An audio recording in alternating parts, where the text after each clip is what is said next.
So ngayon mga kapatid, ang pag-aaralan po natin is the Church of Philadelphia. We have come to learn so far yung first 4 or 5 churches. And we've come to learn that out of the 7 churches, 2 lang po ang healthy. At yung isa sa 2 healthy na churches na binabanggit po dito is Philadelphia. The other is Smyrna. Kung ang Church of Smyrna, mga kapatid, ay isang healthy church, bagamat sila po ay isang church full of suffering and poverty, pagdating naman po dito sa Philadelphia, makikita ho natin kung bakit po sila itinuring healthy church sa kabila po ng mga nangyayari sa kanila. Now, just to give us a brief history patungkol po sa lugar ng Philadelphia, itong Philadelphia na binabanggit po is not Philadelphia ng United States, kundi ang original na Philadelphia na binabanggit po at least geographically ay yung lugar in Asia Minor in antiquity. Now, when we look at the word Philadelphia, ang lugar na Philadelphia is made up of 2 compound Greek words that literally means brotherly love. Okay? Phila is where we get phileo from. Diyan po nakuha po yung salitang love, whereas Adelphia or Adelphos, meaning brother. Kaya kapag pinagsama po yung dalawa, you have brotherly love. And maaari ho natin tanungin, bakit po tinawag yung lugar po na ito bilang brotherly love? And the tradition, at least historically, teaches us, nagkaroon po ng 2 magkapatid by the name of Eumenes the second, and Attalus the second. According to history, ang magkapatid po nito ng mga Macedonian soldiers, sila ang naging founder ng lugar ng Philadelphia. Subalit nung pumasok po ang mga Romano, ninais po ng mga Romano na ang magkapatid po nito ay mag-away. Ninais po ng mga Romano na ang magkapatid po nito ay magtraidor laban sa bawat isa. Pero dahil po sa pagmamahal po ng mga kapatid na ito sa kanilang mga kapwa, at pati na rin po ang loyalty po nila was so strong, ang sabi po in history, kahit na ninais po ng mga Romano to break the relationship of these brothers, their loyalty and love for one another was so strong, kaya yung lugar that they founded ay tinawag Philadelphia. Brotherly love. Dahil po sa pagmamahal po ng dalawa, for each other as brothers. Bukod pa ho dito, Philadelphia was also known, mga kapatid, for their trade route or route at pati na rin po yung local wine industry. Okay? So yan po ang brief history ng Philadelphia. There was also a lot of Jews na naninirahan po sa lugar po na ito. And most likely, yung mga Jews po na yan ay hindi sumasang-ayon sa kanilang pananampalataya bilang mga Kristiyano. To which makikita po natin mamaya, kagaya po ng Smyrna, inusig din po sila ng mga Hudyo na kung tawagin po na ating Panginoon Hesukristo ang sinagoga ni Satanas. Okay? So that being said, let us begin in our study of this church. Ang sabi po dito sa talatang 7, isulat mo ito para sa anghel na nagbabantay sa iglesia sa Philadelphia.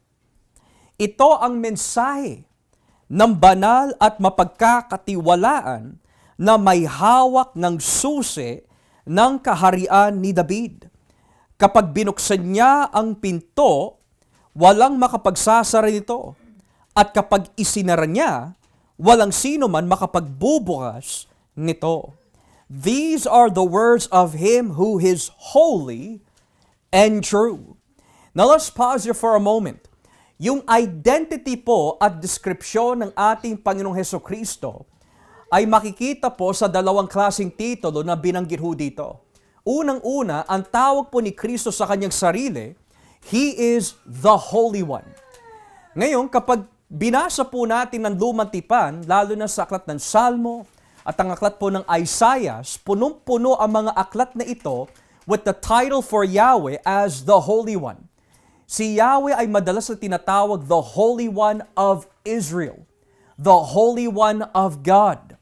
And for that reason, si Kristo, He is applying a deity title to Himself. So hindi po natin pwede sabihin na hindi Diyos si Kristo. Siya mismo ay Diyos. Dahil walang anghel, walang sino mang propeta ang nakapagsalita ng gaytong klase na pananalita na siya ang banal one or the Holy One. Maliban na lang po kay Yahweh. So here is not only a Christological title, but it is a divine name for Christ. He is the Holy One. Now, ang mga anghel ay tinuring po banal, pero iba yung the Holy One of God. At yan po is exclusively reserved for Christ. Bukod pa ho dito, ang tawag po kay Kristo is the one who is true. Now, there are two things that this could refer to. Number one, siya lang po ang tapat na saksi, and thus, yung mapagkakatiwalaan. And furthermore, sa lumang tipan, siya yung tinatawag the God of truth or the God of Amen. So yung termino at title, the Holy One and the Truthful One, applies exclusively to God. At ina-apply ni Kristo po ang mga divine titles na ito sa kanyang sarili. At ito'y nagpapahiwatig na siya po ay Diyos. Pero hindi lang po yan. Ang sabi din po ng Biblia, siya ang may hawak ng susi ni David. He who holds the key of David. Now, we must understand that the term key of David is not to be understood as literal. Kundi, ang kahulugan po ng salitang susi or key is a reference to authority. Halimbawa, kung natatandaan po natin sa Revelation chapter 1 verse 18, sinabi po ng ating Panginoon, siya ang may hawak ng susi ng kamatayan at Hades. Na nangangahulugan, siya po ay may otoridad over death and over all the powers of hell. And kung natatandaan po natin in the Gospel of Matthew 16, sinabi po ng Panginoon po kay Pedro, and unto you I will give the keys to have authority, and the gates of hell shall not prevail against it. But of course, yung authority na binabanggit po doon is the authority of the church because of Christ. So dito, kapag sinabi po ng Biblia, siya ang may hawak ng susi ni David, in light of the word key, which represents authority, this would simply mean, siya po ang may hawak ng otoridad na ipinangako po kay David, pero ang tanong ho dito, ano po yung otoridad na yon? At saan po humuhugot si Kristo in this passage? Well, basahin po natin ang Isaiah Kapitulo 22. In Isaiah chapter 22. At dito ho natin makikita kung saan po humugot ang ating Panginoon. In Isaiah chapter 22, simulan po natin ang basa sa talatang 22. And I will explain right afterwards yung konteksto ng chapter na ito. Isaiah chapter 22, beginning at verse 22. Tignan niyo po ang nakalagay. Ibibigay ko sa kanya ang susi ng kaharian ni David. Kapag binuksan niya ang pintuan, walang makapagsasarinto. At kapag sinaran niya, walang makapagbubukas nito. Palalakasin ko siya sa kanyang katungkulan na parang matibay na sabitan sa dingding, at magbibigay siya ng karangalan sa kanyang pamilya. Now, ang tanong po dito, dahil po dito humugot ang ating Panginoon Hesukristo bilang katuparan ng kanyang gagawin mula po sa Isaiah, sino at least contextually ang binabanggit po dito sa Isaiah 22 na binigyan po ni Yahweh ng susi ng kaharian ni David? Well, itaas po natin ang basa dito po sa talatang 19. Verse 19, itaas po natin ang basa. Sinasabi pa ng Panginoon sa iyo, paalisin kita sa iyong katungkulan. Sa araw na iyon tatawagin ko ang lingkod ko si Eliakim, na anak ni Hilkiah. Ipapasuot ko sa kanya ang damit mong pang-opisyal pati ang iyong sinturon, at ibibigay ko sa kanya ang kapangyarihan mo. Siya ang magiging pinakaama ng mga taga-Jerusalem at taga-Huda. Now, para makuha po natin ang kahulugan ng Isaiah 22, ito po ang konteksto. Nagbigay po ang ating Panginoon ng isang babala sa isang lalaki na ang pangalan po ay Shebna. Si Shebna, mga kapatid, ay isang lalaki or administrator noong mga panahong ito na hindi po niya ginamit yung otoridad bilang isang opisyal sa tamang paraan. He was corrupt. Hindi niya ginamit sa tamang paraan. So dahil po dito, ang sabi ng Biblia, ibinigay po ni Yahweh yung katungkulan po ni Shebna dahil hindi niya po ginagamit na maayos, ibinigay po yung kanyang otoridad at ibinigay naman po kay Eliakim.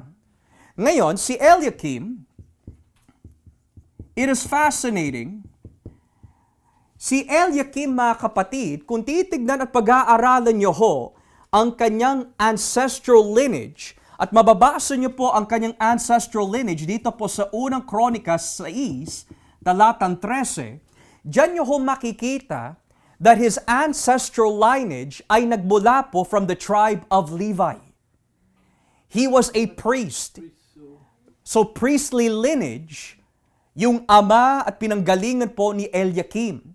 Ngayon, sinabi po ni Yahweh, tatanggalin ko ang otoridad kay Shebna at ibibigay ko yung otoridad, which is yung susi ng kaharian ni David, at ibibigay ko kay Eliakim. Ngayon, lahat ng gagawin ni Eliakim, which is opening and shutting, ay bibigyan ko ng basbas. In other words, when this authority has been given to Eliakim, he has the full authority and blessing coming from God in all that he does, para pamunuan po na maigi ang mga Israelita. Pero ang tanong ho dito, bakit in-apply ni Kristo ang bagay na ito sa kanyang sarili?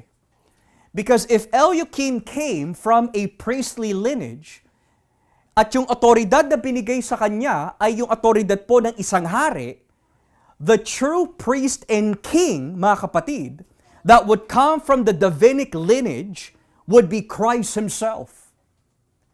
Pero here's what's fascinating. Yung ibig sabihin po na bubuksan at isasara. At kapag sinara na, walang makakapagbukas, has two meanings. The first meaning is, kung sino man po ang bibigyan ng gaytong klaseng otoridad, siya ang may karapatan to exercise kung sino ang pwede pumasok sa Jerusalem at kung sino ang hindi pwedeng pumasok sa Jerusalem. Which in this case, nung sinabi po ni Kristo that He has the authority of David, syempre, kung ikaw si Haring David, ano po yung iyong paghahari? It is Jerusalem. So for Christ, siya ang may kapangyarihan, mga kapatid, kung sino po ang papasok sa bagong Jerusalem at yung mga hindi pwede pumasok sa bagong Jerusalem. So here we see that authority, in light of Isaiah 22, is pointing to the authority of Christ. So yan po ay katuparan ng Isaiah 22. Pero hindi lang po yan, mga kapatid, kung titignan po natin ang Book of Job. Dito nga po tayo sa Book of Job, chapter 12, the Book of Job, chapter 12. At simulan po natin ang basa dito po sa talatang 14. Job chapter 12, beginning at verse 14. May kaugnayan din ito. Let's begin in verse 13 para mas maganda. Job chapter 12, verse 13 and 14. Tignan niyo po ang nakalagay. Pero ang Diyos ay hindi lang nagtataglay ng karunungan. Nasa Kanya rin ang kapangyarihan. At Siya lang ang nakaunawa kung ano ang dapat gawin. Walang makapag-aayos ng kanyang sinira at walang makapagpapalaya sa kanyang ikinukulong. What He tears down cannot be rebuilt. Those who He imprisoned cannot be released. So dito, kitang-kita po natin ang kapangyarihan ni Yahweh which Christ also has. So Yahweh doesn't only have the power to do such things, ganoon din si Kristo. So paano po napatunayan ni Jesus na siya po ay Diyos? By the Christological titles of the Holy One, the Truthful One, and the One who has the authority of David, who opens that no one can shut, and shuts that no one can open. So in other words, walang pwedeng pumasok sa kanyang presensya kung hindi pinitulot ni Jesus. And no one can be removed from His presence because Christ is the one that guards all things. So that is the Lord that we serve. Ngayon, kung babalikan po natin ang chapter 3 ng Revelation, dito naman po tayo sa talatang 8. Chapter 3, verse 8. So now that we've come to learn the descriptions of Christ, let us now see kung ano po ang kalagayan ng Philadelphia. Verse 8. Alam ko ang mga ginagawa ninyo. Kahit kaukonte ang iyong kakayahan, sinunod ninyo ang mga turo ko at naging tapat kayo sa akin. Kaya nagbukas ako ng pintuan para sa inyo na walang sino man makapagsasara. Now, ano po ang kalagayan ng Philadelphia? Ang sabi po ng Biblia, kaukonti lang ang kanilang lakas o kakayahan. So number 1, they are small in power. Now what does that mean? They are small in power. Most commentators suggest that yung ibig sabihin po ng small in power is they have a few church members. Hindi sila malaking iglesia. They are small. And even though mga kapatid, kung ikukumpara po ito sa mga ibang simbahan na ating pinag-aralan in chapter 2 and 3, kagaya po ng simbahan ng Efeso, they were a megachurch. They were well known. Ganoon din po ang Thyatira, ganoon din po ang Sardis and other churches. Malalaki po sila ng mga iglesia. Gayunpaman, bagamat sila po ay isang kilalang-kilala at malaking iglesia, ang kanilang reputasyon sa harapan ng Diyos ay hindi maganda. Pero pagdating po dito sa Philadelphia, bagamat marami ho silang nakakaharap na mga tagapag-usig laban sa kanila, and even though sila po ay isang maliit na iglesia, their works are known to God. So dito, ang basihan po ay hindi kung gaano kalaki ang isang simbahan. Ang basihan po dito is kung yung simbahan na yan malaki man o kaukonte ay nagtatapat kay Kristo. Kasi ang sukatan at basihan po ngayon sa ating modernong henerasyon, pinagpapala po ng Diyos ang isang simbahan kapag sobrang laki na siya. Now, sa isang banda, may katotohanan ho ito. Kagaya po sa panahon po ng Aklat ng Mga Gawa, talagang dumalago ang iglesia. Because when the church was born in the book of Acts, nagkaroon po ng katuparan ang Joel chapter 2 at yung mga sinabi po ni Kristo that He will draw all men to Himself. Kaya nagkaroon po ng soul explosion and a gospel explosion of winning souls. Pero, when it comes po in our modern day churches, hindi na importante kung ang mga miyembro ay nagtatapat. Basta marami ang puwapasok sa loob ng simbahan, yun na po ang basihan na naroon ang Diyos. Kaya mapapansin ho natin mga kapatid, bakit po may mga simbahan universally na lumalaki? Pero kapag pinakinggan mo ang doktrina na kanilang hinahayag, hindi biblikal. Hindi tumutugma sa salita ng Diyos. Hindi nakatuon kay Kristo, hindi nakatuon po sa kabanalan, hindi nakatuon po sa pagsisisi, pero nakatuon lang sa pagpapala, abutin mo ang ninanais mo at ibibigay ito ng Diyos. Pero walang kinalaman sa pagsuko ng iyong sarili kay Kristo. So yung ganong klaseng mensahe, talagang marami ang maghahanap ng ganyang klaseng doktrina. Dahil ang hinahanap po nila ang lahat ng nais at layo ng laman. Pero yung kagustuhan ng Diyos, ang kaharian ng Diyos, never po yan hahanapin ng mga kambing. Maliban na lamang po yung mga tupa na binago ng Diyos. Yun ang maghaharap ng kanyang kaharian at kalooban. So dito, we see that the church in Philadelphia was a small church. Hindi sila malaki. Maaari nung sila po ay nagbabahagi and they were evangelizing their community, it seemed, at least externally, that they were not making much of an impact dahil kaukunti lang ho sila. Pero notice yung sinabi ng ating Panginoon, I have opened a door that no one can shut. Ano ho ibig sabihin po niyan? Well, perhaps there are two things. Number one, entrance into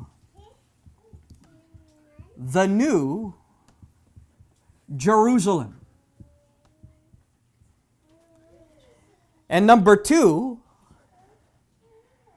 effectiveness in evangelism.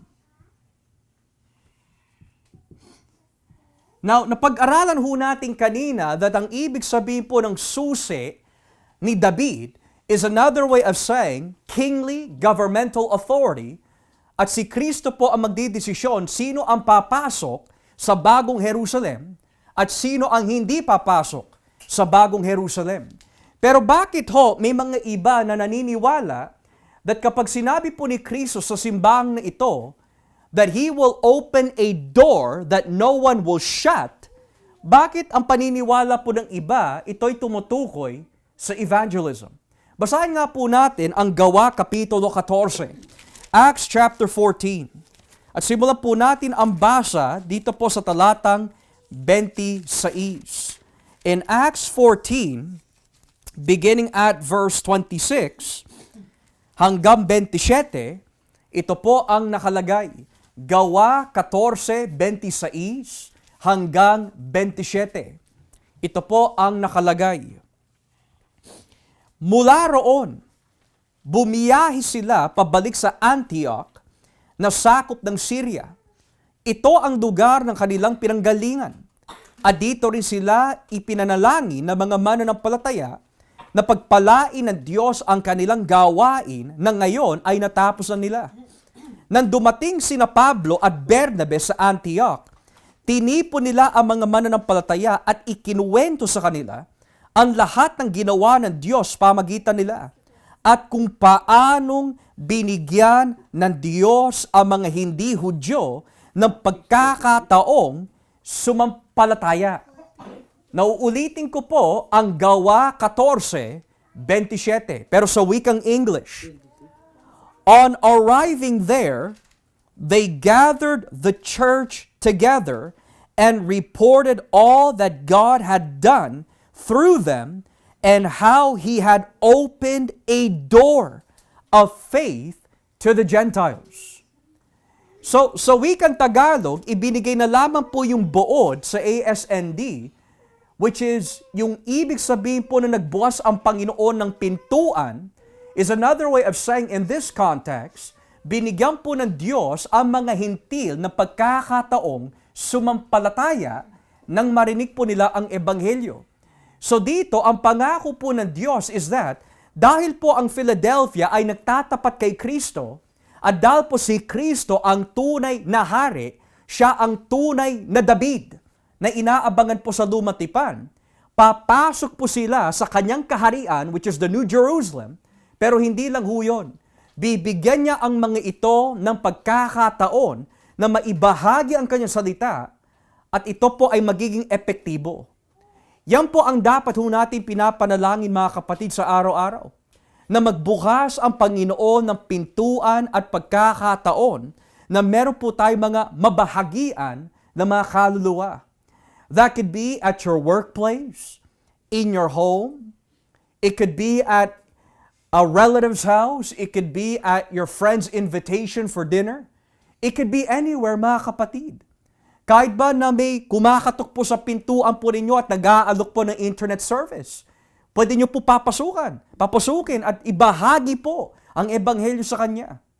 Kapag yan po ang lagi naging prioridad po ng simbahan sa panalangin, buot pa ho sa kaligtasan ng ating mga minamahal sa buhay, at yung mga iba pang mga pagpapala na hinihiling po natin sa Panginoon.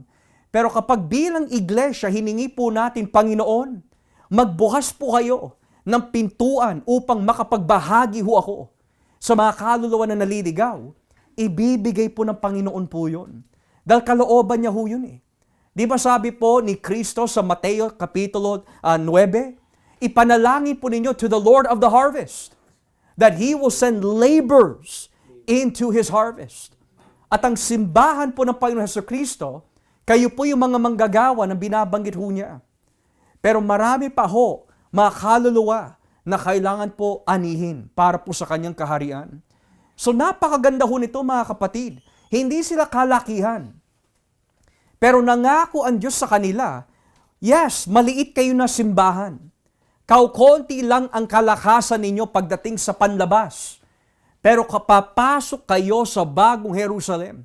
At hindi lang yan, magiging epektibo ang iyong pagbabahagi dahil magbubukas ako ng pintuan. So ito nagtuturo ho sa atin mga kapatid, kapag hindi kumilos ang Panginoon sa ating kalagitnaan, kahit anong pagbabahagi ho natin, walang mararating ho ito. Kailangan nandun si Kristo. Kailangan nandun po ang kanyang Espiritu. Hindi ho natin magagawa na makahikayat po ng mga kaluluwa gamit lamang ang ating karunungan. Kailangan po natin ang kapangyarihan ng banal na Espiritu. Di ba nung nangaral po si Pablo sa mga taga-Korinto?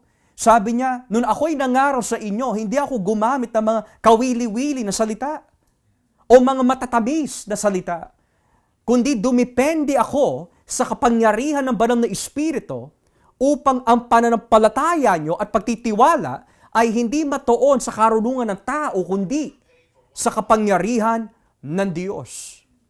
So dito, napakalinaw mga kapatid that it has to be Christ who opens the door. Kasi kahit anong gawin po ng tao, unless Christ is the one na nangunguna ho sa atin, there can be no ministerial work that can be made effective. Kailangan po natin ang kapangyarihan po ni Kristo. Buot pa ho dito, pagdating po dito sa talata 9 of Revelation chapter 3 verse 9, tignan niyo po yung sinasabi ho dito. Makinig kayo. Ito naman ang gagawin ko sa mga kampon ni Satanas o yung mga taga-sinagoga ni Satanas, na mga sinungaling at nagpapanggap na mga Hudyo. Paluluhurin ko sila sa harapan ninyo at malalaman nila na mahal ko kayo. I will make them come and fall down at your feet and acknowledge that I have loved you. Now, itong grupo na ito na itinuring po ni Jesus na nagbula po sa sinagoga ni Satanas, ethnically speaking, ang naging kalaban po ng iglesia in chapter 2 and even here in chapter 3 are the Jews. These are ethnic Jews. Talagang Hudyo pagdating sa laman. And we've come to learn historically that sa mga lugar na ito sa Asia Minor, marami po talaga mga Hudyo na naninirahan dito. Subalit, yung mga Hudyo na binabanggit po ni Kristo po dito ay mga Hudyo na hindi sumampalataya kay Jesus. Ngayon, ang paniniwala po ng karamihan na mga kapatid po natin sa pananampalataya is that ang mga Hudyo sa laman, bagamat hindi ho sila sumampalataya kay Kristo, sila po ay anak ng Diyos. Yan ang paniniwala pa rin ng mga tao. Na ang bayan po na Israel ay anak pa rin ng Diyos, bagamat hindi sila sumasampalataya kay Jesus. Sa Biblia mga kapatid, ang mga Hudyo na hindi sumasampalataya kay Jesus, never sila tinawag mga anak ng Diyos. Ang tawag ko sa kanila dito sa Revelation, synagogue of Satan. Kaya makikita ho natin, marami ho tayong mga minamahal po ng mga kapatid na ang protesta po nila is support Israel, protect Israel, make Israel your priority in your prayers and blessings. Now, sa isang banda, may katotohanan po ang kanilang sinasabi in light of the Old Testament. Dahil sa aklat ng Genesis 12, sinabi po ng Panginoon kay Abraham, pagpapalain ko ang mga magpapala sa inyo at susumpain ko ang susumpa sa inyo. Pero ang tanong ho dito, habang nagpo-progress ang katuruan ng dumatipan, sino po yung binhi ni Abraham na tinutukoy ho dito? Sino po yung manggagaling po kay Abraham na ituturing po mga pinagpala, yung mga sumampalataya kay Yahweh? And malinaw na binabanggit po sa Roma 9 at sa Roma Kapitulo 2, hindi lahat na nagmula sa Israel ay mga tunay na Hudyo. Hindi lahat ng mga Hudyo sa laman ay maituturing Hudyo talaga, kundi ang mga sumampalataya at tinuli sa kanilang mga puso, yon ang itinuring mga tunay na Hudyo. Now, if that be the case, then why does the Bible teach, mga kapatid, that we are to bless Israel and not curse Israel?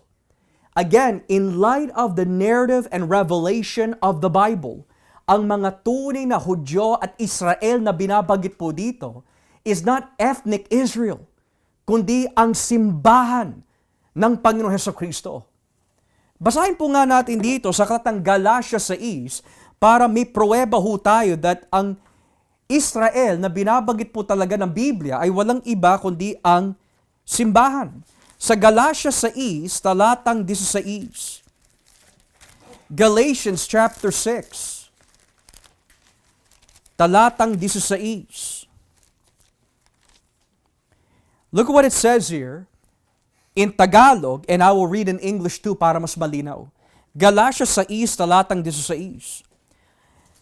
Sa lahat ng pinili ng Diyos at namumuhay ayon sa mga turo kong ito, sumainyo nawa ang kapayapaan at awa ng Diyos. Now look at this in English. Napakalinaw ho nito. Peace and mercy to all who follow this rule, to the Israel of God. Sa ibang salin, peace and mercy to the church, the Israel of God. So ngayon, kung titignan po natin aklat ng Genesis, kung titignan po natin aklat ng Salmo, at kung titignan po natin ang Roma, Galatia, Revelation, at pagsasamahin po natin ang mga tekstong ito bilang kabuuan ng paliwanag ng kahulugan, sino po ang mga Israelita, malinaw that ang mga sumampalataya kay Jesus, sila yung tunay na Hudyo. Pero, wag ho natin misunderstand that hindi porket ang simbahan ng Panginoon Hesukristo, sila talaga yung tinatawag the eschatological Israel, wala na ho plano ang Panginoon sa mga Hudyo na pinili. Hindi ho. Kapag pinag-aralan po natin ang Roma Kapitulo 11, malinaw na itinuturo po ng Biblia, ang tunay na Israel, which makes up of Gentiles and Jews, may mga pinili ang Diyos mula sa Israel ethnically na ipapasok po niya sa kanyang simbahan, at kapag naligtas na yung mga piniling Hudyong yan, not all of them, but a lot of them, may mga pinili ang Diyos na Hudyo, kapag yan po ay sumampalataya, matutupad yung sinasabi ng Biblia, all Israel is saved. Tayo yung Israel na binabanggit po ng Biblia. Pero dito, sinabi po ni Kristo, may mga tao na nagsasabi, kami ang tunay na Hudyo. Kami yung tunay na nagmula sa lahi ni Abraham. Di ba yan ang nakabangga po ni Jesus? Kami ang naggaling from the seed of Abraham. Pero sinabi po ni Kristo sa mga Hudyo sa Aklat ng Juan, kung kayo'y talaga nagmula kay Abraham, bakit niyo ako nais patayin? Dapat minamahal ninyo ako. At kahit po si Juan Tagapagbautismo, hindi ho siya naniwala sa mga sinasabi ng mga Pariseo. Sabi po ni Juan sa mga ito, huwag niyo sasabihin na nang mula kayo sa lahi ni Abraham, kahit ang mga batong ito, pwedeng gawin, anak sila ng Diyos. So again, it is not what we think that matters, is what Christ thinks. And what Jesus says, bagamat masakit ho ito, may mga tao po that maari nagmula talaga sa lahi nila Abraham, ethnically speaking, pero hanggat hindi nila tinatanggap si Jesus, parte po sila ng sinagoga ni Satanas. So ngayon, dahil parte po sila ng sinagoga ni Satanas, ito ang pangako po ng Diyos sa mga taga-Philadelphia. Kung babalikan po natin ang verse 9, tignan niyo po yung mabigat na salita ni Kristo bilang pangako para sa church in Philadelphia. Paluluhurin ko sila sa harapan ninyo at malalaman nila na mahal ko kayo. So, itong mga Hudyo ethnically na tinawag po ni Kristo synagogue of Satan, sabi po ng Biblia, they will bow down to the church.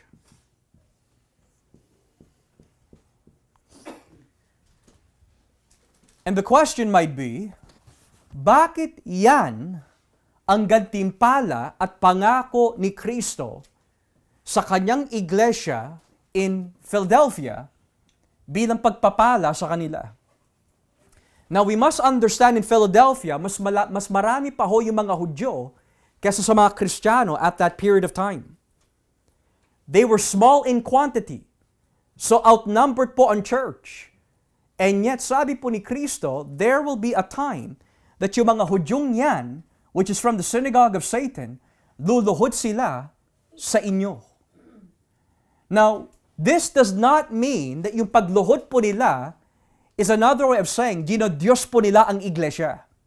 Hindi yan ang ibig sabihin po niyan.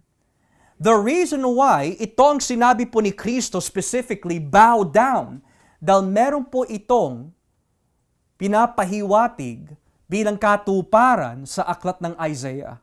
Basahin nga po natin ang dalawang teksto sa Isaiah chapter 49. Isaiah chapter 49, talatang 22. Paano po ito naging katuparan ng Isaiah? Isaiah chapter 49, verse 22. Tignan niyo po ang nakalagay. Isaiah chapter 49, verse 22. Sabi po ng Biblia, ito ang sinasabi ng Panginoon Diyos. I will beckon sa mga bansa at ibabalik nila sa iyo ang iyong mga mamamayan na para mga sanggol na kanilang kinalinga. Verse 23, maglilingkod sa iyo ang mga hari at mga reyna. Sila ang mag-aalaga sa iyo. Luluhod sila sa iyo bilang paggalang at magpapasakop sa iyo. Sa ganoon, malalaman mong ako ang Panginoon at ang mga nagtitiwala sa akin ay hindi mabibigo. So ano po ang pangako po ni Yahweh sa kanyang mamamayan? Lahat ng mga hintil na paganong bansa na bumabangga po sa mga Israelita, paluluhurin po ni Yahweh sa kanyang mga pinili. Pero hindi lang po natatapos diyan. Isaiah chapter 62 verse 1. Basahin po natin. Isaiah chapter 62 verse 1. Isaiah 62 verse 1 to 5. Dahil sa mahal ko ang Jerusalem, hindi ako tatahimik hanggat hindi dumarating ang kanyang tagumpay at katwiran na parang nagbubukang lawayway.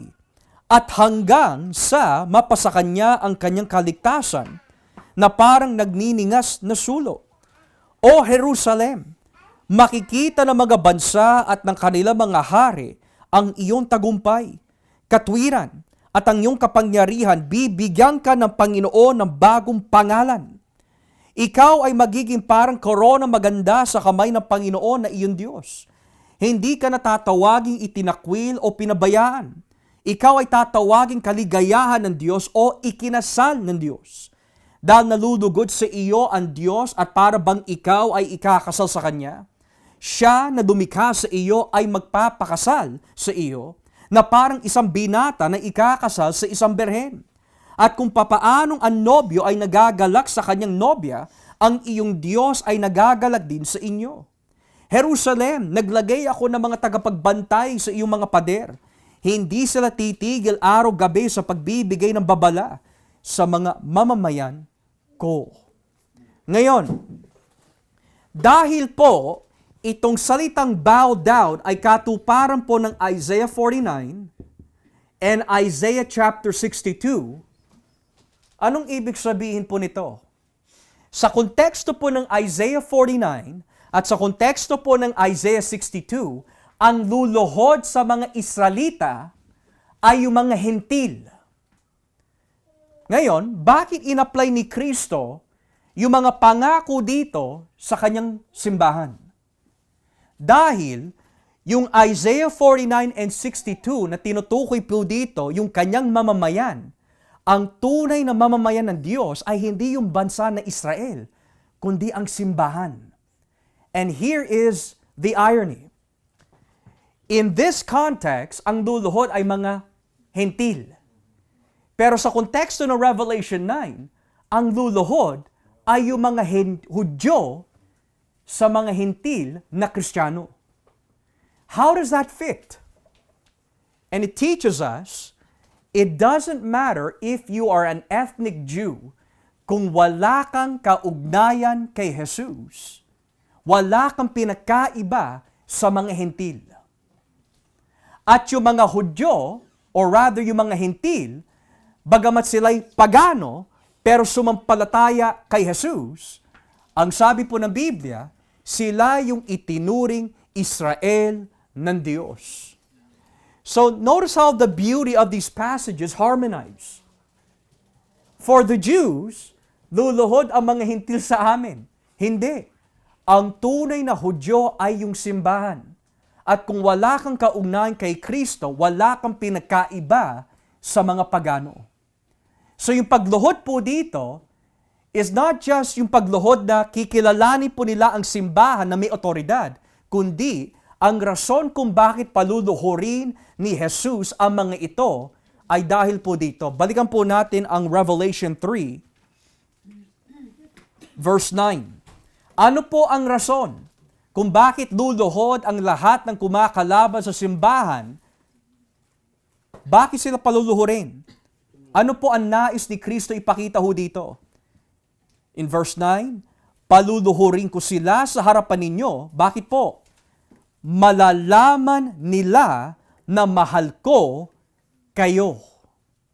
Nang ibig sabihin, I will humble lahat ng bumabangga sa inyo, pahihiyain ko ang lahat ng humahamak sa inyo, para malaman ng buong mundo, pag-aari ko kayo. In Isaiah 49, Isaiah 62, bakit tatatakan po ng Diyos ang Jerusalem ng kanyang pangalan? Ang nilalarawan po niyan, mga kapatid, kasal sila sa Diyos. Pag-aari sila ng Diyos. Kaya nga, kung usigin man po tayo, laitin man po tayo, pagtawanan man po tayo, mga kapatid, hindi yung tayo yung pinagtatawanan nila, kundi si Jesus. At bagamat napakahirap po talaga na magpakumbaba at hindi gumante, pero ang pangako po ni Jesus, siya ang gaganti. Lahat ng bumabangga sa kanyang, we could say, bride, ay mananagot po sa Diyos. So yun ang kanyang pangako sa maliit na iglesyang ito. Now when you get to verse 10, darating ang matinding kahirapan sa buong mundo na susubok sa mga tao. Ngunit dahil sinunod ninyo ang utos ko na magtiis, ililigtas ko kayo sa panahong iyon. Now, I must say mga kapatid, yung pagkasalin po ng ating mga kapatid sa ASND, tama po yung buod na paliwanag. Pero there is something here that is not captured. Sa wikang English, it says, "Since you have kept my command to endure patiently, I will also keep you from the hour of trial that is going to come on the whole world to test the inhabitants of the earth." Now, sa NIV, ang ginamit po nila na salita is inhabitants of the earth. Pero sa literal, it is those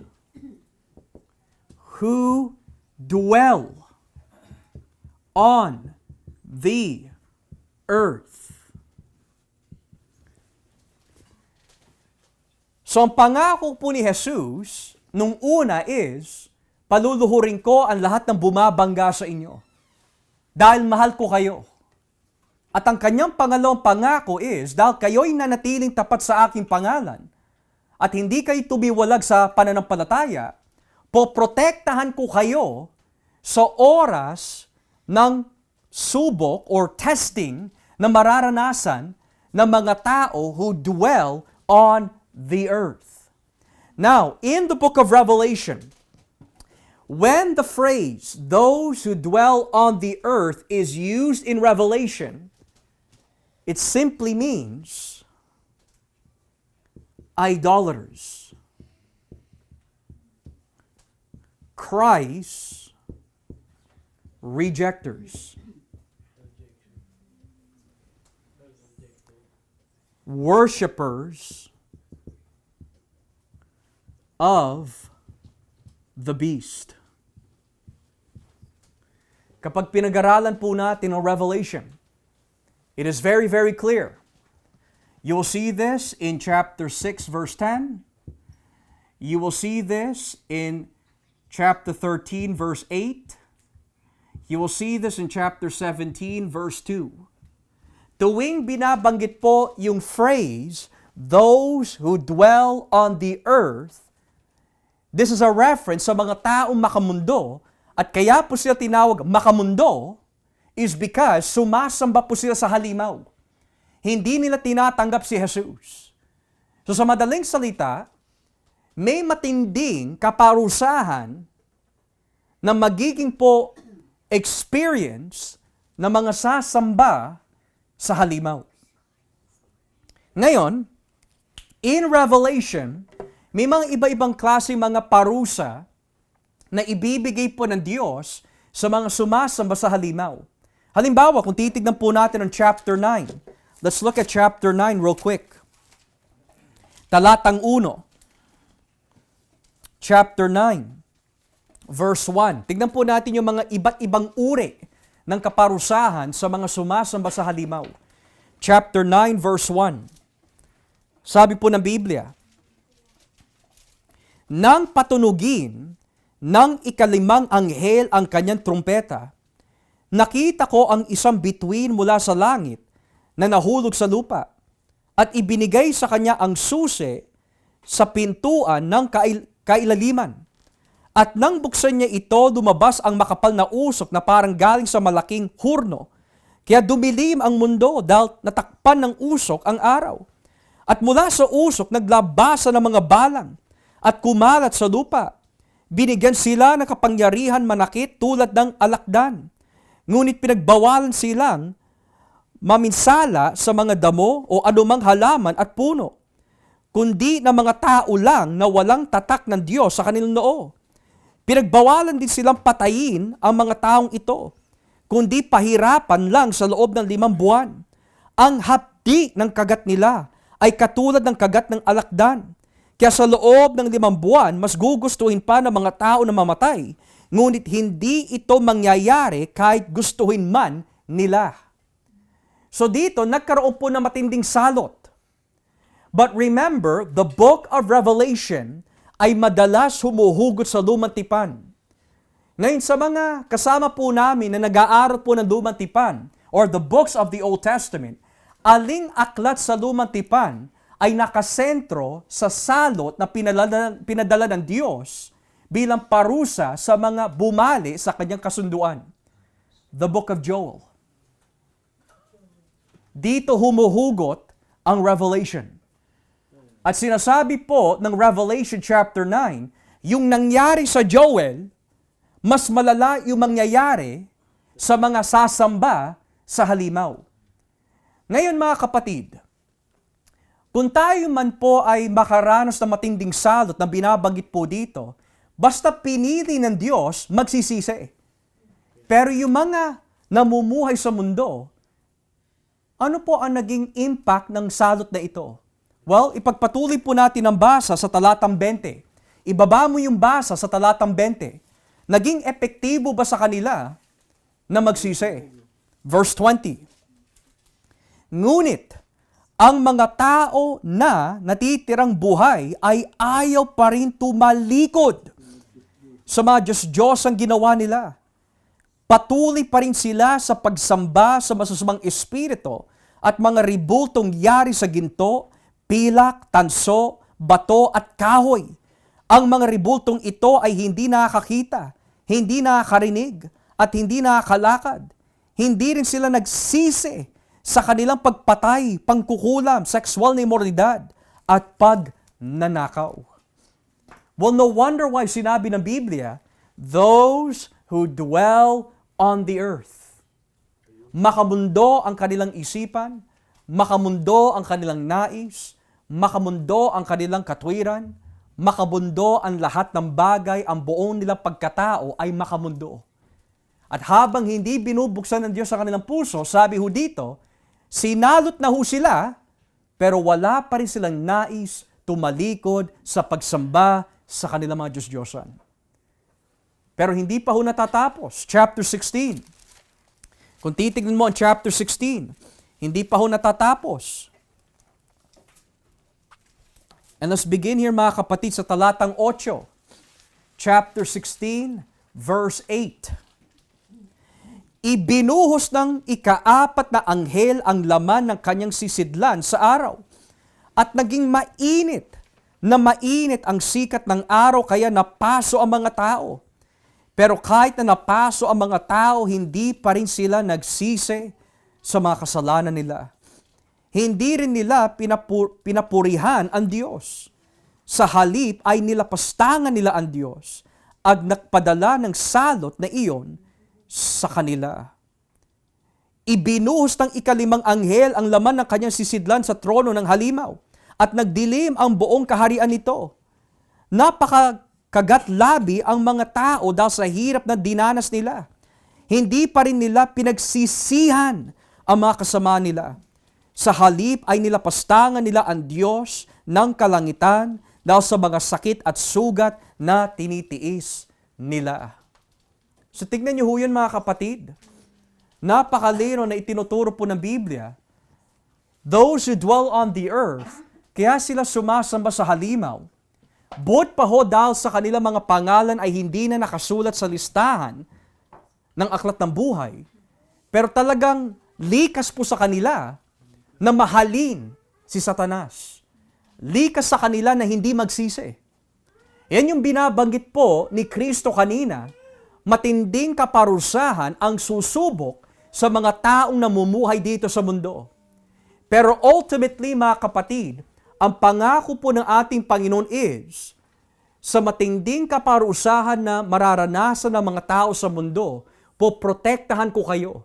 And most likely, yung proteksyon na binabanggit po dito is, proteksyon mula sa ikalawang kamatayan. Mapapahamak ang lahat ng mga idolaters. Pero ang may preserba lamang ay yung mga tunay na Hudyo, yung mga sumampalataya sa ating Panginoon Kristo, ang simbahan ng Diyos. Ngayon, when we get to verse 11 of Revelation chapter 3, look at what it says here, Revelation 3 verse 11. Malapit na akong dumating. Kaya ipagpatuloy ninyo ang mabubuti ninyong gawa upang hindi maagaw ng kahit sino ang gantimpalang inihanda para sa inyo. I am coming soon. Hold on to what you have so that no one will take your crown. Now, sa mga sinaunang panahon sa ministeryo po ng aking pagtuturo, dahil po sa kakulangan ng impormasyon at kakulangan po ng kaalaman sa Biblia, bilang Arminian, I used to believe that yung binabanggit po dito, let no man take your crown, was this. It was a loss of salvation. I also believed before that ang ibig sabihin that wag mo hayaan na may kumuha ng yung corona was another way of saying, posible po that I have, let's say, a crown of glory, pero kapag hindi ako nagtapat, may ibang Kristiyano na kukuha ng corona ko at siya naman yung magkakaroon ng maraming corona. Pero having looked at the text, in its backdrop, it is to be better interpreted like this. Dahil po sa sobrang daming distraction dito sa mundo, huwag mong hayaan na maging hadlang ang lahat ng temptation ng mundo upang hindi mo matapos ang race na binibigay sa inyo ng Panginoon.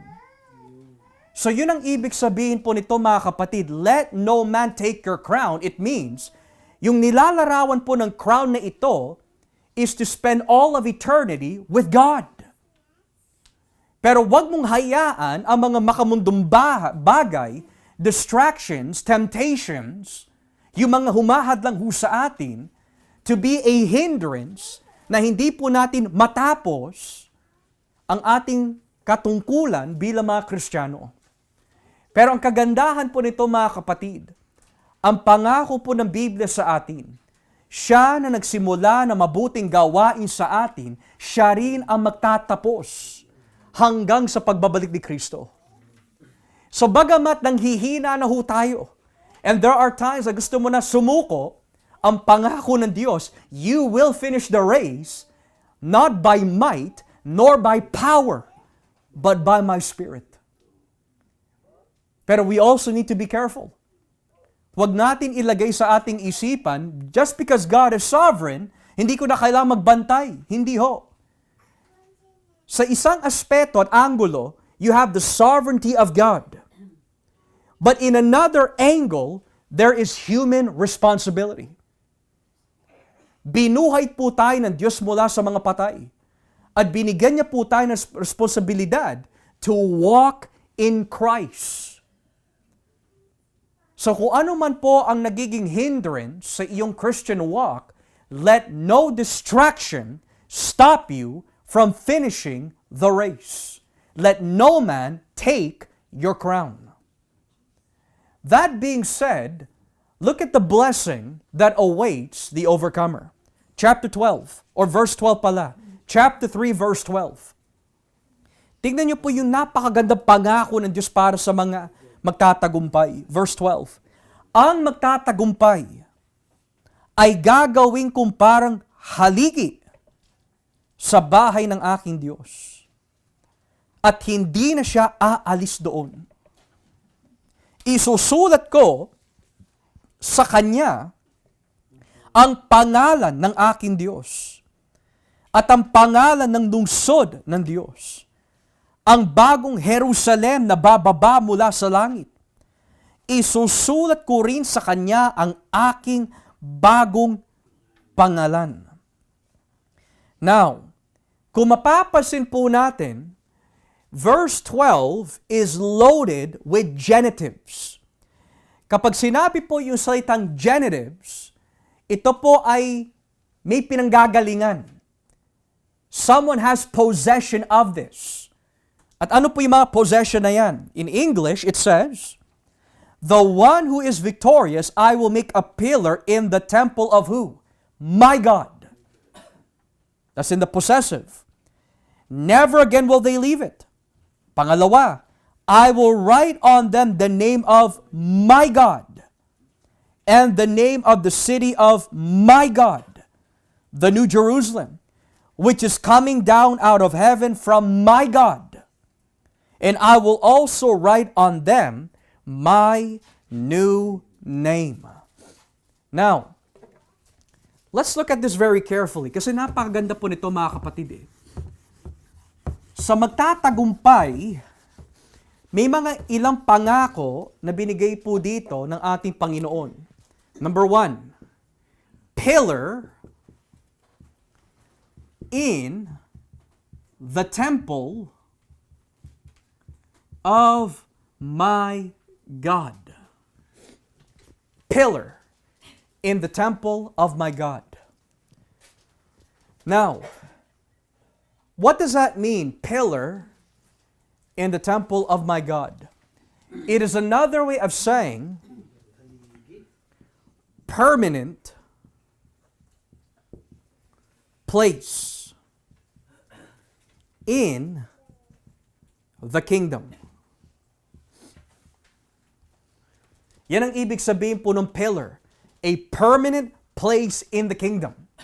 Ngayon, kapag ang templo ay itinayo, kailangan po ng mga pillars ho yan. You can't have a temple, at least in antiquity, without pillars. And a pillar is another way of saying this will forever be associated with the temple. Pero ang tanong po dito, what does temple mean dito sa pangakong ito? Temple represents dwelling, presence. So ngayon, ang pangako po ni Kristo, you will forever be in the dwelling presence of God. Yan ang pangako niya sa atin mga kapatid. So ang pangako po niya in the Church of Philadelphia, maliit kayo, inuusig kayo ng mga Hudyo na nanggaling sa sinagoga ni Satanas, paluluhurin ko sila sa iyong harapan, malalaman ng buong mundo na minahal kita, at hindi lang yan. You will forever be in my presence. Napakaganda pangako niyan mga kapatid. Pangalawa, nabanggit po dito. I will write on them the name of my God and the name of the city of my God, the New Jerusalem, which is coming down out of heaven from my God. Now, ibigay na po natin kabuuan po nito. Yung my God involves name, New Jerusalem.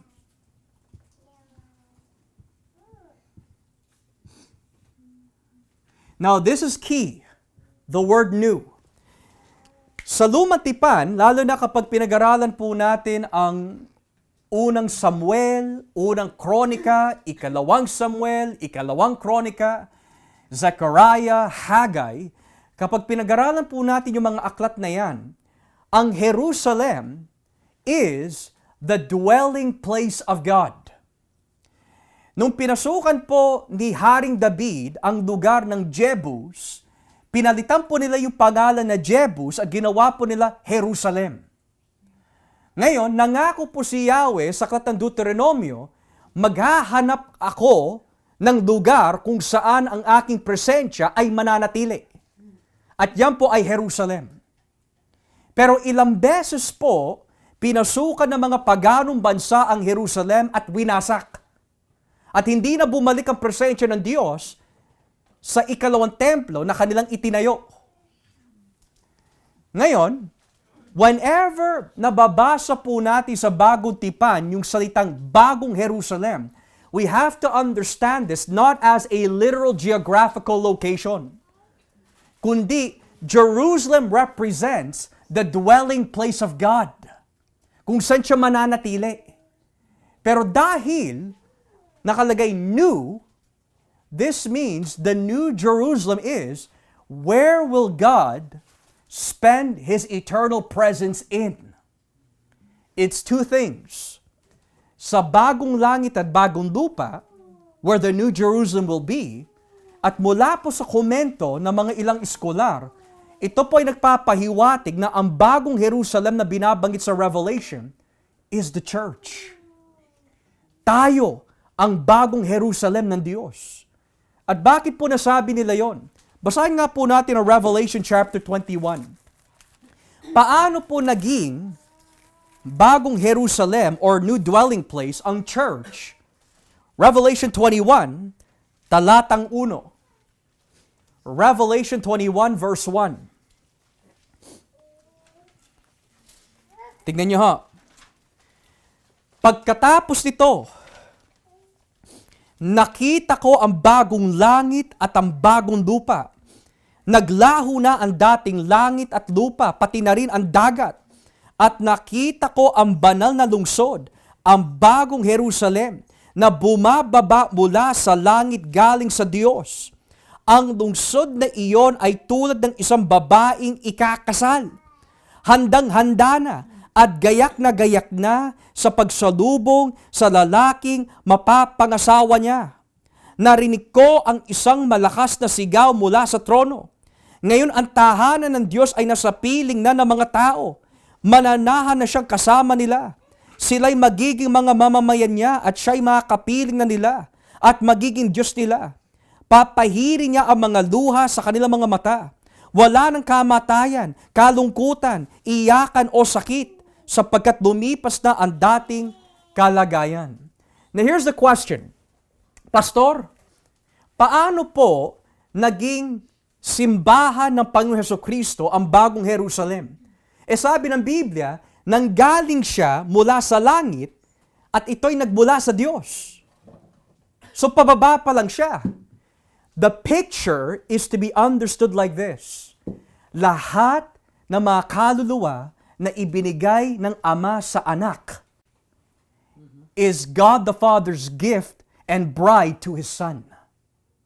So when the Bible says na mula po yung bagong Jerusalem mula sa Ama sa langit at handa ng ikasal, it is another way of saying the Father has prepared His bride, a glorious bride at the new heaven, new earth, na makapiling na po ni Jesus forevermore. At hindi lang po ni Jesus, kasama rin po dito ang Ama and most likely ang Banal na Espiritu.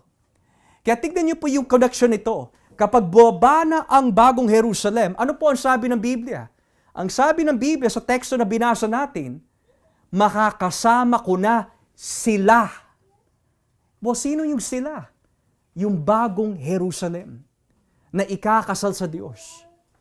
And it's also fascinating dahil in your own time, kapag binasa niyo po ang Ezekiel chapter 48 verse 35, you can read that in your own time. Kapag binasa niyo po ang Ezekiel 48:35, tinapos po ng Banal na Espiritu ang aklat ng Ezekiel sa imagery ng templo. Kasi in chapter 40 ng Ezekiel hanggang sa katapusan ng aklat, which is chapter 48, may nakita po si Ezekiel sa pamagit po na pangitain isang magandang templo. At mula sa templong iyon, umaagos po ang tubig sa loob. At kapag umagos na po yung tubig mula po sa templo na nakita po ni Ezekiel, saan man dumadali yung tubig, nagkakaroon ng buhay.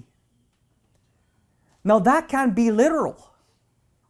Merong ipinapahiwatig si Ezekiel, merong itatayo si Yahweh, isang templo that will gush rivers of living water. In the New Testament, ano po ang pangako ni Kristo sa mga Samaritana o sa Samaritana? If you believe in me, out of what? Your belly shall flow rivers of living water. Pero hindi lang ho yun. Sa John 7:35-38, when Christ is exalted, He has the authority to give the Holy Spirit where there is rivers of living water flowing. Nang ibig sabihin mga kapatid, ang templo na binabanggit po sa Ezekiel 48:35 ay si Kristo. Pero alam niyo po kung paano tinapos ni Yahweh ang Ezekiel 48? Sabi niya, kapag yung templong yan ay itinayo na, ang tatawagin ko diyan sa templong iyan, Yahweh is there. So ang tanong, in the first temple na ginawa ng Diyos, bumaba ho ang Espiritu Santo, or rather bumaba ang presensya ng Diyos.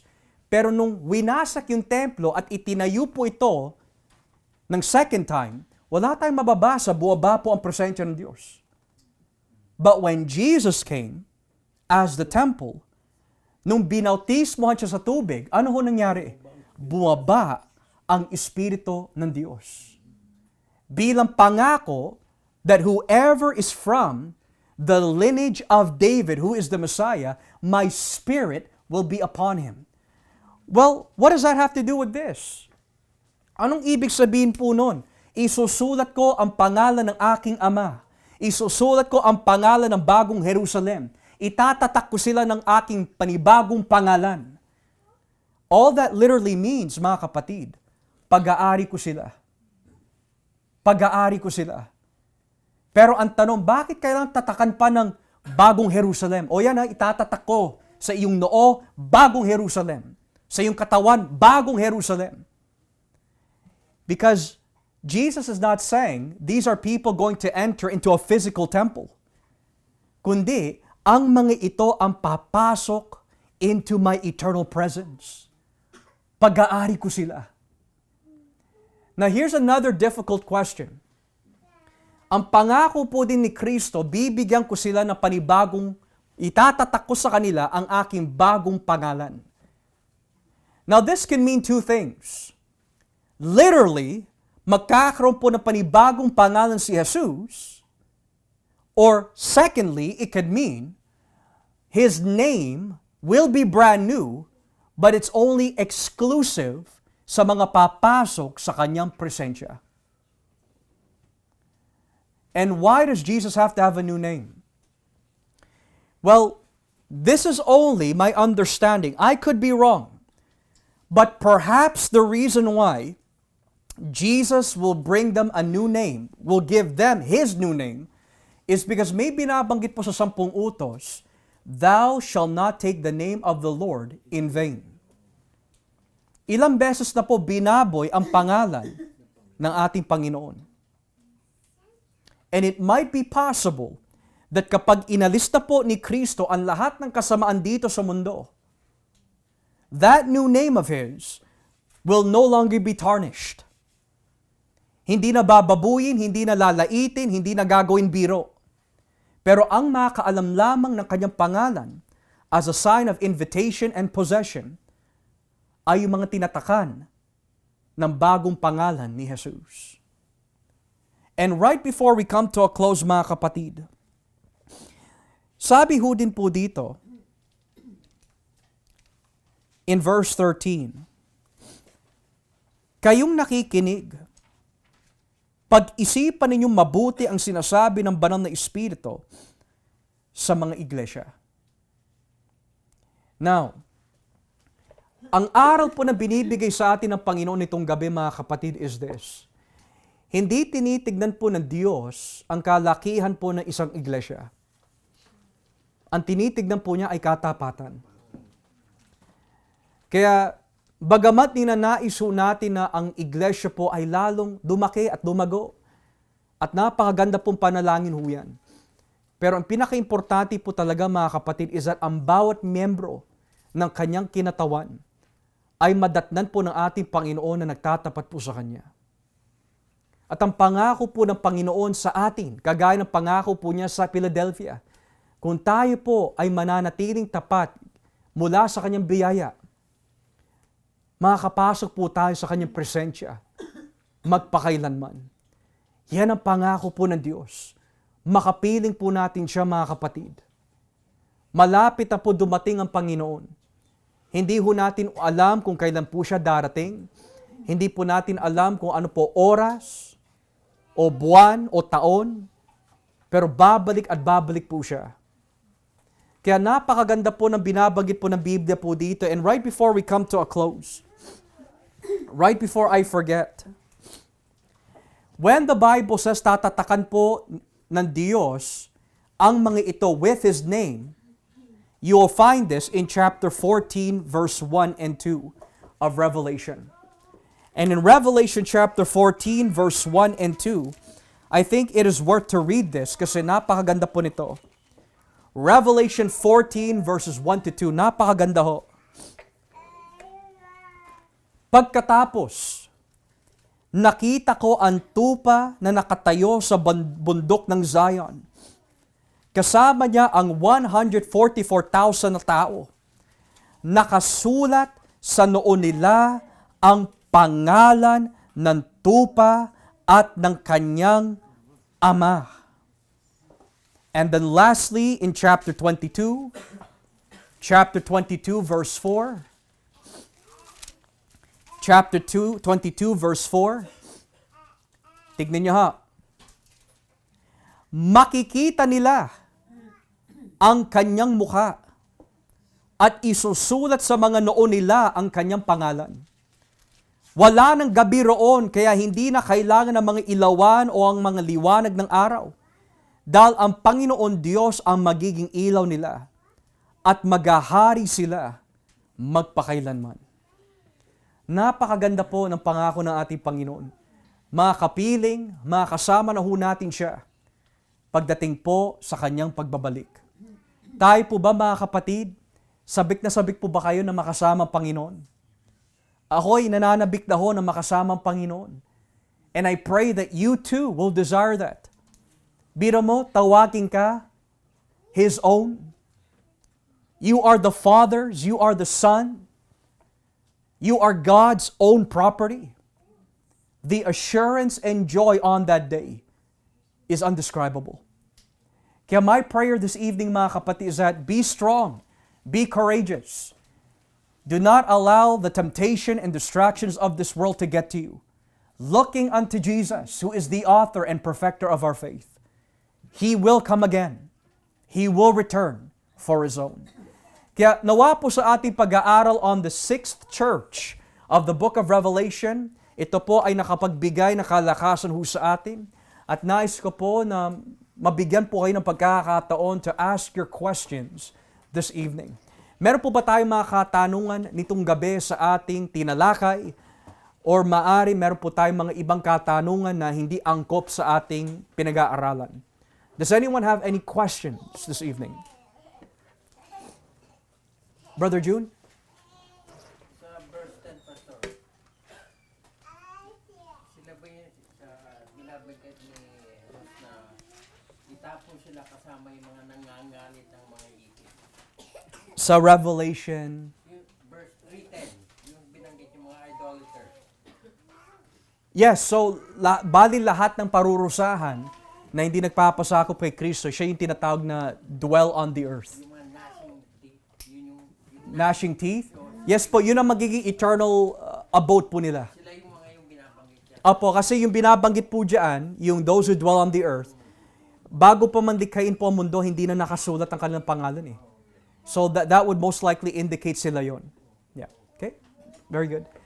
Anyone else have any other questions related or unrelated sa ating napag-aralan? Any questions? Yung makakatanong. Brother Ray? Yung, so pastor, pagka ano pala, parang pointless na ipag-pray ang bansang Israel, ganun po ba yung na, ano? Or yung parang pag-pray na yung parang i-bless sila, parang yung, parang, doon sa parang in-explain nyo na yung real Israel. So parang pointless na ipag-pray pala yun. Ano? Yeah. Well, I want to be careful how I say this. Kasi every prayer that is out of the heart na binibigay po natin sa Panginoon, lalo na sa konteksto of, Lord, I pray that maligtas yung mga ito. That's never pointless. Pero we also have to take into consideration, Brother Ray, with reality, na binabanggit po talaga ng Biblia, not all Jews will be saved. Malinaw sa Roma 11, may mga iilan lang. And there is some implication na marami mga Hudyo na pinili ng Diyos ay lalapit sa Kanya. And then matutupad yung sinasabi sa Roma 11, all Israel will be saved. Pero when they say all Israel, hindi yung buong nation. But there's a huge surge of Jews that will come to Christ. So I think a more precise prayer would be, Panginoon, I pray na matigil na po yung gera, pero iligtas niyo po yung mga pinili ninyo in Israel. In Israel. And I guess a very good explanation for this, hindi ho natin may iwasan po talaga na basahin ng Roma 11. Because this is such a key passage in understanding where Paul is coming from. So in Romans chapter 11, talatang 25, sa Roma 11:25, bakit natin itinuturo that hindi lahat ng mga Israelita ay pinili ng Diyos? Verse 25, mga kapatid, nais kong malaman ninyo ang isang katotohanan na ngayon ko lang ihahayag sa inyo para hindi maging mataas ang tingin ninyo sa iyong sarili. Ang pagmamatigas ng mga Hudyo ay hindi panghabang panahon. So sino po yung mga Hudyo na yan? Ito'y hanggang makumpleto lang ang kabuuang bilang ng mga hindi Hudyo na sasampalataya kay Kristo. Pagkatapos niyan, maliligtas ang buong Israel. Gaya ng sinasabi sa kasulatan, magmumula sa Zion ang tagapagligtas. Aalisin niya ang kasamaan sa lahi ni Jacob. Gagawin ko ang kasunduan ito sa kanila sa araw na aalisin ko ang kanilang kasalanan. Dahil tinanggihan ng mga Hudyo ang magandang balita, naging kaaway sila ng Diyos para kayong mga hindi Hudyo ay mabigyan ng pagkakataong maligtas. Pero kung ang pagpili ng Diyos ang pag-uusapan, mahal pa rin sila ng Diyos dahil sa kanilang mga ninuno. Sapagkat ang Diyos ay hindi nagbabago ng isip sa kanyang pagpili at pagpapala. Dati kayong mga Hudyo ay suwain sa Diyos, pero kinaawaan niya kayo dahil sa pagsuway ng mga Hudyo. Ganoon din naman, kaawaan niya ang mga Hudyo sa kabila ng pagkasuwail nila tulad ng ginawa niya sa inyo.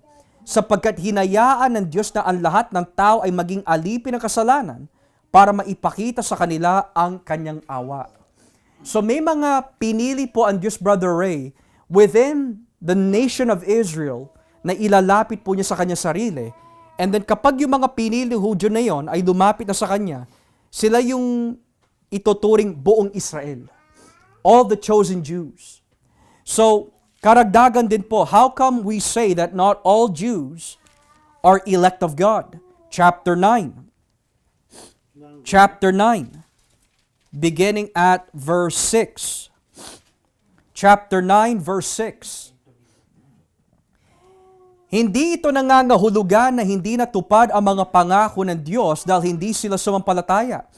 Sapagkat hindi naman lahat na nagmula kay Israel ay maituturing na pinili ng Diyos. At hindi naman lahat na nagmula kay Abraham ay maituturing na mga anak ni Abraham. Sapagkat sinabi ng Diyos kay Abraham, ang mga anak lang na nagmumula kay Isaac, ang mga lahi na aking ipinangako. Ang ibig sabihin, hindi lahat ng anak ni Abraham ay itinuturing na anak ng Diyos, kundi ang mga anak lamang na ipinanganak ayon sa pangako.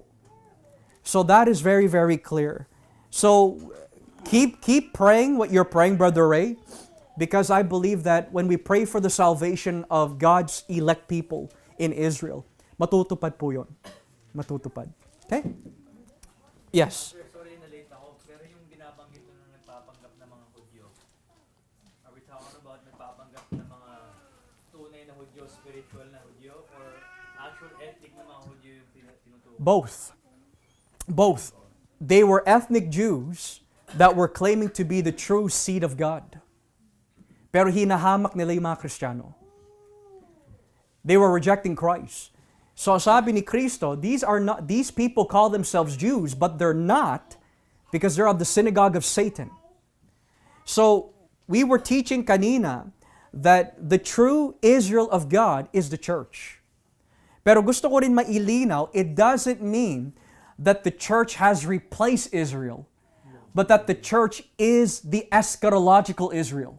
Sino yung Israelita na binabanggit sa mga pangako sa dumatipan? Yung sana magiging follow-up question mo kasi maraming medyo parang sensitive sa Sure. ganyang klaseng katuroan, lalo Sure. na the words of synagogue of Satan is there. Maraming nagsasabi na yung maraming katuroan daw ay parang nagiging anti-Semitic. And, Yeah. Yung nga kasi minention mo, replacement theology. Lalo-lalo na pag nagamit yung mga lingwahe ng mga propeta, for example, Isaiah. dati na ihayag na mga hintil ang luluhod pero ngayon is the other way around. How do we reconcile that para mabigyan natin ng klaro na what we do teach is in fact hindi replacement theology? Yeah. When we say replacement theology, sa mga hindi po nakakaalam sa termino ng replacement theology, ang ibig sabihin po ng termino replacement theology is wala nang pagmamahal ang Panginoon sa mga Hudyo. Dahil dumating na ang simbahan, wala nang pakialam ang Diyos sa mga Hudyo. Yun ang replacement theology. Pero hindi yun totoo. What we teach is eschatological fulfillment. Nang ibig sabihin, kung ang babasihan po natin is Romans 9, Romans 11, it is quite clear that God is not done with the Jews. But there are elect Jews na isasama at ilalagay niya sa kanyang tunay na Israel, which is the church. So we can say that ang itinuturo po ng Biblia is that who is the true Israel? It's not the nation that keeps breaking the covenant, but the people who are under the Messiah, who is Christ. So tayo po yung tunay na Israel. Not based off of ethnicity, but based off of faith. So ano po yung mga supporting verses? Basahin po ang Roma 2, basahin po ang Galatia 6, basahin po natin ang several parts of Romans 9 and 11. And it's quite clear that the church is in fact the eschatological Israel na binabanggit sa Lumatipan. Yeah. So since ang tinuturo natin, Pastor, is eschatological fulfillment kagaya ng sinabi, does that mean na corporate Israel is a type, a typology, or a type of the church, and we're the antitype? Or is it more, or are we teaching that the people of Yahweh has always been Jews and Gentiles, both Old and New Testament? Yeah. Well, kasi when we say type, it's somewhat difficult, at least to my understanding, kasi may mga inutos ang Panginoon specifically for the Jewish nation na hindi ma-apply sa atin. If anything, mas ma-apply kay Jesus as the true Son, the true Israel, si Jesus. In regards to eschatological fulfillment, may binabanggit talaga sa Lumang Tipan that I will make sons, I will give you a new heart, and you will walk after my ways. Well, that's a fulfillment in the New Testament.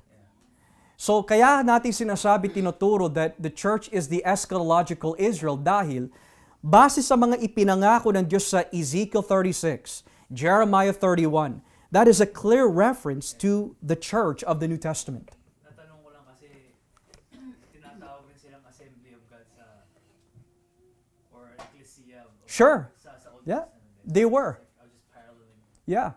But we also have to give the nuances doon because kagaya ng sinabi nga sa Roman 9, there were some in that community na hindi talaga parte ng community.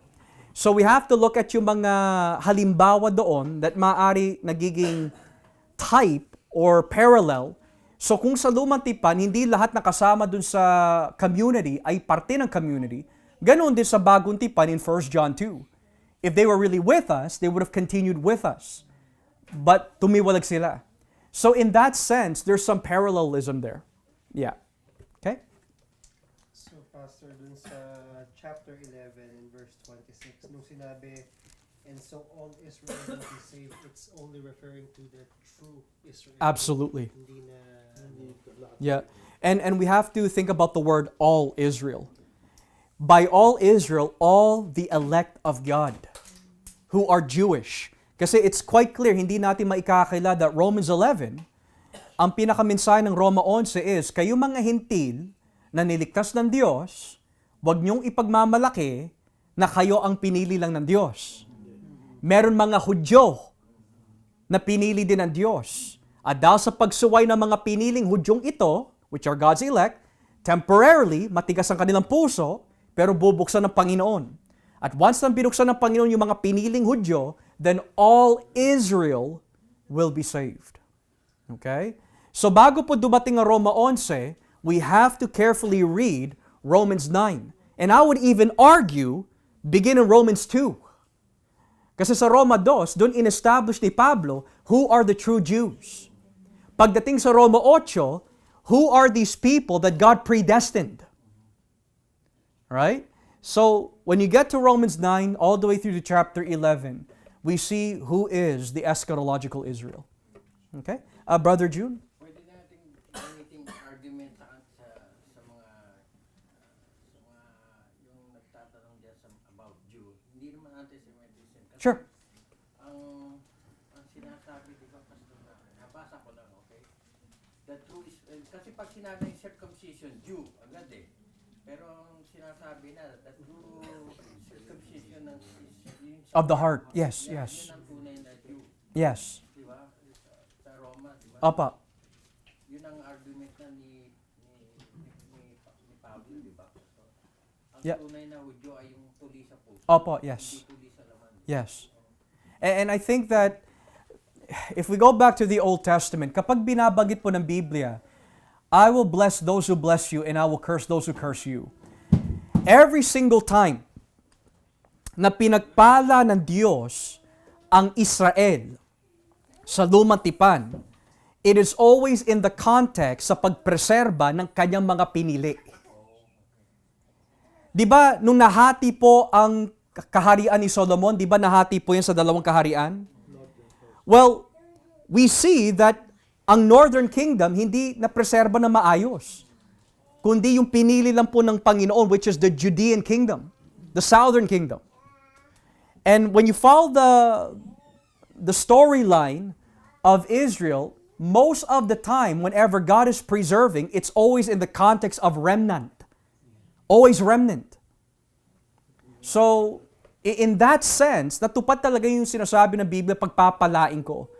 Pero kapag binasa po ang Galatia 2, ano po ang purpose ng law? Ano po ang purpose ng mga Israelita? Hanggang dumating ang Mesiyas.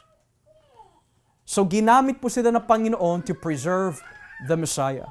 Okay? Anyone else have any other questions?